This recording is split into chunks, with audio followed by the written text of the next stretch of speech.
Hai kawan Diomedia, aku Bugi. Kamu sekarang lagi dengerin Diomedia Podcast yang diproduksi oleh tim magang Diomedia.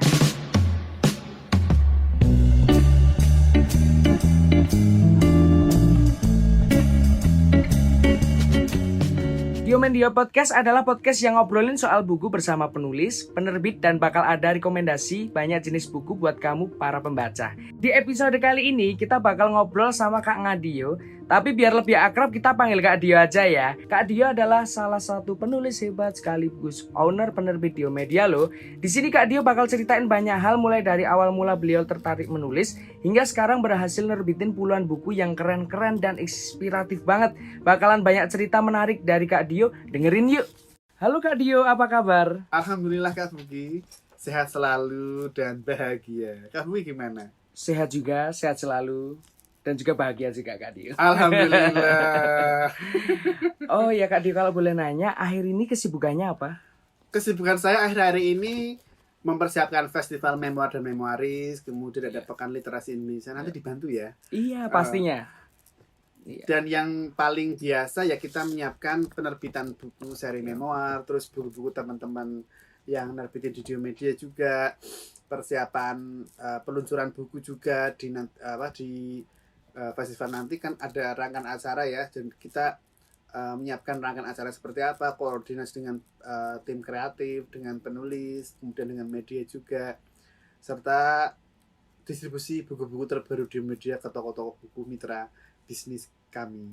Mungkin itu. Termasuk dari memoir tersebut, yang banyak dari buku memoir tersebut, memoir mainan masa kecil dari Pak Dio itu ya? Oh iya, yang itu covernya anak kecil iya. itu ya? Itu program menulis memoir yang sangat diminati oleh masyarakat. Iya. Karena brand kita Diomedia ini punya brand utama yaitu produk memoir. Dan ya memoir ini bisa diikuti oleh banyak orang, dan juga kita mulai mendorong para penulis memoir, kita sebutnya memoiris itu, untuk menulis memoir tunggal. Jadi satu buku ditulis oleh satu orang. Itu buku ya, itu program jangka panjang. Kalau jangka pendek itu ya program menulis bersama memoir dengan beragam tema. Salah satu yang laris itu adalah memoir mainan masa kecil. Itu yang paling bestseller ya pokoknya. Iya banyak juga sih, salah satunya itu. Iya. Nah, by the way, kalau dilihat-lihat dari Instagram Kak Dio sendiri, selain suka menulis, sepertinya Kak Dio ini suka olahraga juga, apalagi suka. Gym ya kalau di Instagram. Iya, nge-gym suka, lari kadang, Iya, jogging, terus renang. Oh, renang di mana itu Kak? Dulu sebelum corona saya di beberapa tempat ya, di kolam renang Auri. Saya paham. Iya, Colomadu, Indonesian Air Force. Terus di beberapa villa Aquin, terus beberapa hotel. Setelah itu sejak corona malah saya sering renangnya ke umbul-umbul itu loh. Umbul-umbul yang ada ikannya itu ya. Iya, air mata alami. Iya, alami. Itu saya sangat senang karena airnya alami, terus saya bisa lebih segar. Saya bisa berinteraksi dengan masyarakat, ketemu orang-orang baru di kolam renang, dan itu kan kita seru ya. Iya. Seru walaupun saya merasakan kulit saya menjadi lebih kecoklatan ya. Indonesia punya kan ya, sawo matang kan manis gitu, ya kan. Iya. Orangnya pasti manis-manis kalau sawo matang ini. Ya, alhamdulillah. Out of topic, maaf Kak. Oh iya, nah masuk ke topik utama, Kak Dio, kita mau nanya nih, apa motivasi awal Kak Dio menjadi seorang penulis? Karena saya sejak kecil suka baca, maka dorongan suka membaca inilah yang membuat saya ingin menulis. Ya, ingin menulis, apalagi waktu SD itu buku-bukunya luar biasa, salah satunya dari Tiga Serangkai.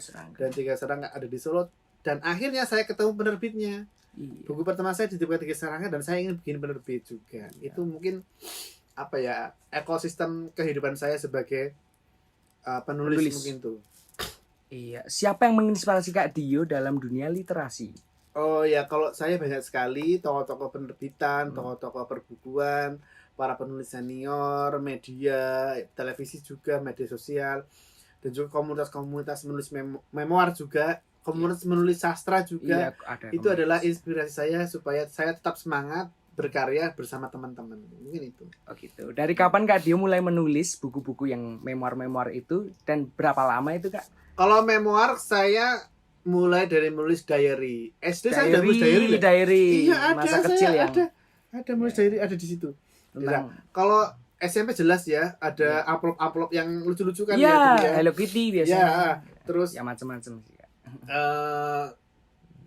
Nulis surat cinta juga. Nah, itu awal saya menulis itu sebenarnya latihan menulis surat cinta. Surat cinta. Ya. Berawal dari surat cinta. Iya, dari itu akhirnya pengen bikin buku. Nah, semakin kesini semakin dewasa, saya putuskan menjadi seorang penulis dan mengelola penerbitan Diomedia. Ya. Nah, ini yang saya sangat penasaran. Buku pertama yang Kak Dio tulis ini apa, Kak? Tentang apa, boleh diceritain dong ke kami semua. Buku pertama saya ini diterbitkan oleh Tiga Serangkai, penerbit favorit saya ZSD. Saya nulis seksologi yang di-endorse oleh Dr. Boyke. Oh, tentang seperti itu. Iya. Ini lebih ke 18 plus gitu ya, Kak? Iya, how to handle masturbation tips aman mendapatkan kenikmatan. Baik loh, Kak, itu. Dan iya, ini dicetak 3.000. Dan saya sangat excited sekali. Buku pertama saya diterbitkan oleh label mayor. Label mayor. Langsung mayor. Iya, tema ini. Tapi sayangnya tidak mendapatkan royalti yang menggiurkan. Royaltinya ya standar ya. Setelah itu saya berusaha untuk meningkatkan kesejahteraan sebagai penulis. Iya. Akhirnya saya menulis sendiri, diterbitkan sendiri. Walaupun harus belajar banyak penerbitan dari sana sini, nggak bosan-bosannya saya belajar bagaimana menerbitkan buku, bagaimana menyalurkan buku, mendistribusikan buku ya di distribusi itu, dan juga pemasarannya itu sangat saya pikirkan. Kemasannya juga saya sangat pikirkan. Itu agar orang yang mau beli itu tertarik. Beli gitu kan ya. Itu. Dari judul sendiri juga menarik, orang-orang pasti akan kepo dengan dalam-dalamnya. Iya, ini saya dulu berdebar-debar menemui Dr. Boyke. Oh, bertemu secara langsung tatap. Iya, minta endorse. Zaman dulu sudah ada endorsement ya. Tahun 2009 loh ini. Iya, 2009. Iya, kamu kelas berapa, Kak Bugi? Saya mungkin 2009 kelas berapa ya? Berapa ini? SD ya? SD. Kamu kelas 2000? 2000 pas. Berarti SMP 9 tahun ya? 9 tahun ya, belum SMP ya? Iya, belum SMP. Kurang lebihnya SD lah. Kelas 1 sampai 6 itu, Bapak. Kurang lebihnya ya, nggak mungkin TK, nggak mungkin SMA. Iya, SD kelas 3 apa ya? Ya, 3 4 mungkin sekitar. Iya, itu. Iya, jadi sangat seru sekali. Buku pertama itu betapa girangnya ketika saya masuk ke toko buku Gramedia, ada buku saya terpampang di rak. Bangga sekali. Mungkin ketika Kak Bugi konser saya nonton kan itu sangat berbunga-bunga, semangat dalam bermusik, dalam live gitu ya. Ibarat. Itu ibarat seorang penulis bukunya dipajang. Ada energi positif pasti. Sangat. Ada orang yang sangat, apalagi kalau dibaca, padahal kita malu ya. Karena temanya seperti itu. Tapi sekarang saya lebih mengembangkan tema-tema inspiratif pendidikan, kemanusiaan, sehingga orang membaca itu suka dan terinspirasi. Mungkin itu. Nah, itu Kak, untuk tadi bahasan yang sebelumnya. Nah, jumlah buku yang pernah Kak Dio tulis ada berapa nih, Kak? Saya ada 16. Iya, buku pertama saya itu How to Handle Masturbation, tentang seksologi. Kemudian ada cara belajar bahasa Inggris, ada 2, Enjoy English.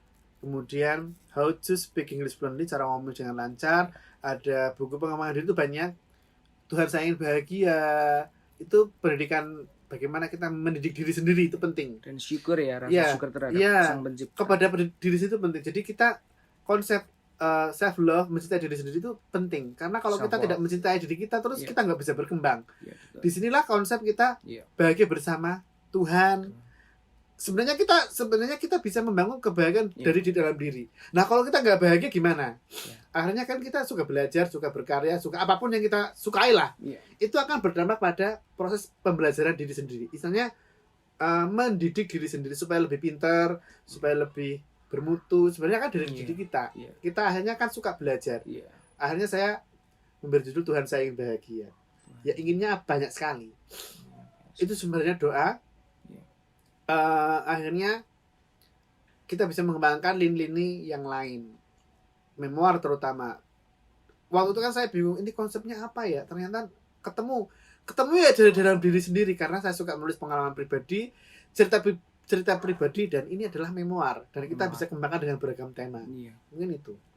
Ya lebih deep aja ya Kak ya, kalau tentang pengalaman pribadi. Iya, seru sekali. Iya, kenapa akhirnya memutuskan untuk membangun penerbitan Kak Dio? Karena saya ingin sejahtera. sejahtera, kemudian bisa memberdayakan teman-teman, penulis, penerbit, pekerja buku yang lain, juga masyarakat dengan ini jalan kebudayaan. Kalau saya ditanya ingin punya penerbit karena saya ingin punya bisnis. Iya, saya ingin punya bisnis itu. Ya ingin hidup sejahtera saja sih. Iya. Dan bahagia. Iya. Itu keinginan semua orang ya pasti, Pak. Iya, ingin hidup bahagia dan sejahtera. Walaupun belum tercapai sepenuhnya. Oh gitu. Ada jalannya pasti Pak semua itu. Insya Allah. Nah ini Kak, ini yang penasaran kedua setelah tadi buku pertama apa yang nggak dia tulis. Nah, filosofi nama Diomedia itu sendiri apa? Dari nama panggilan saya nggak Dio, panggil saya Dio, artinya Diomedia. Media, ya kan? Bukan ngadi media mungkin kurang menarik, jadi Diomedia gitu ya Bapak ya. Gitu ya. Kalau jadi kamu punya brand apa? Brand seperti maksudnya nama brand atau nama brand dalam bermusik atau ya nama sendiri aja sih Pak. Bugi aja. Bagas. Iya, karena nama saya aneh, saya ambil Buginya.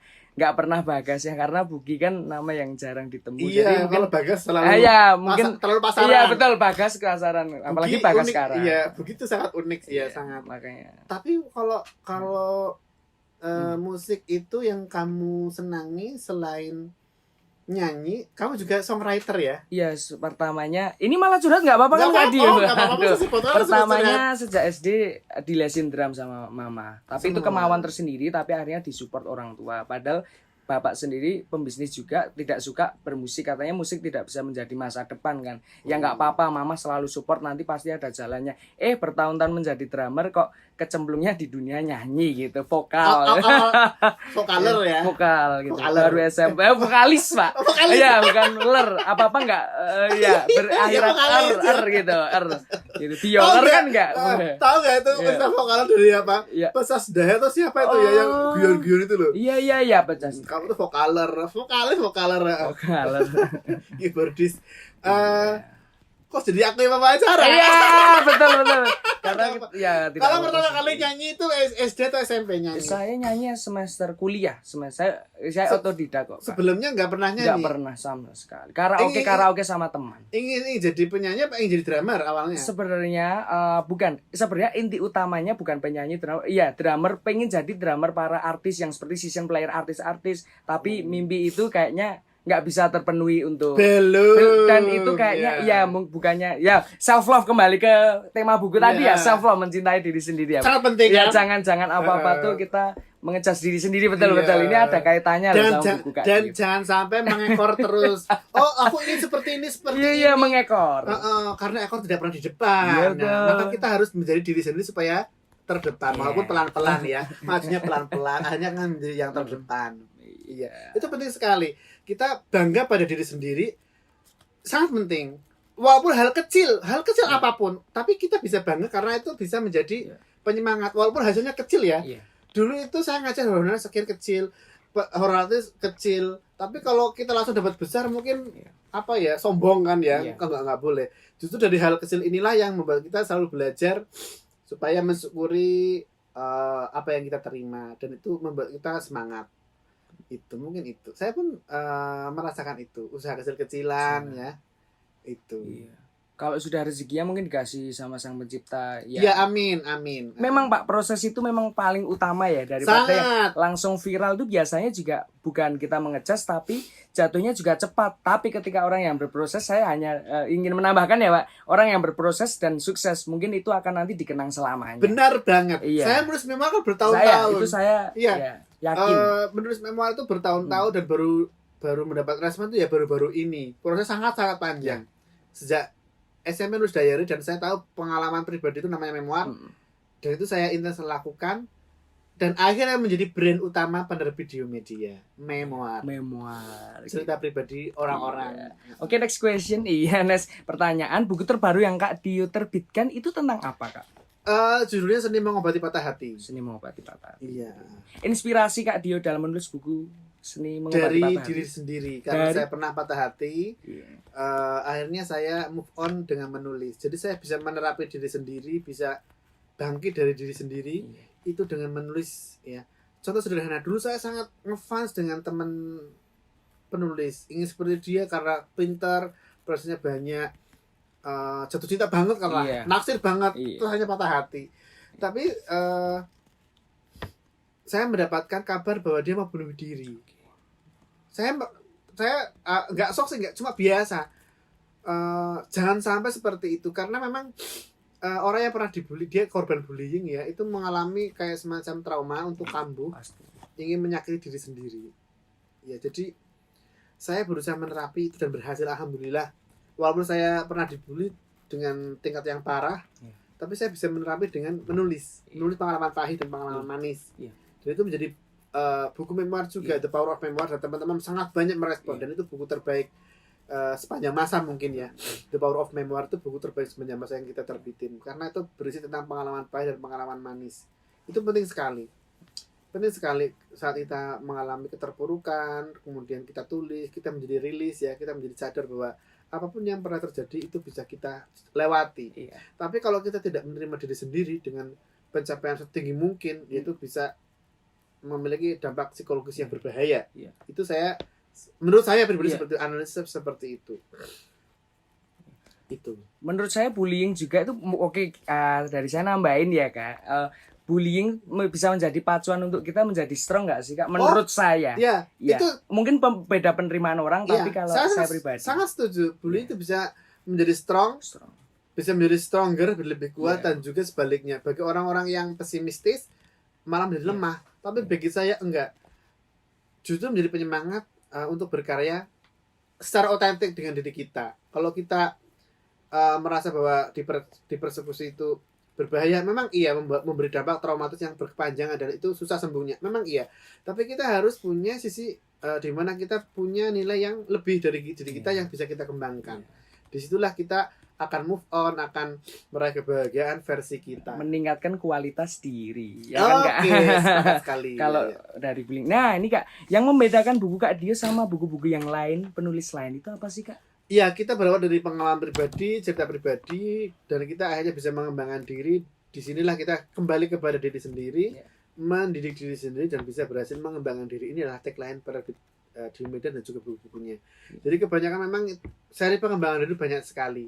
Dan ini dengan penerbit lain memang sudah banyak, tapi kita memang fokus pada pengembangan diri. Pengembangan diri. Iya. Pengembangan diri, pengalaman pribadi, memoir-memoir itu Iya, ya. Kak? memoir-memoiran pokoknya. Iya. Nah, last question nih Kak. Kasih motivasi dong Kak Dio untuk para penulis muda di luar sana dan biar tetap semangat dalam menulis dan nggak putus asa. Ya, yang penting kita memahami proses bahwa apapun yang kita mulai, jalani dulu saja. Gagal, bangkit lagi. Pokoknya banyak gagalnya nggak masalah, karena kita akan belajar dari kegagalan.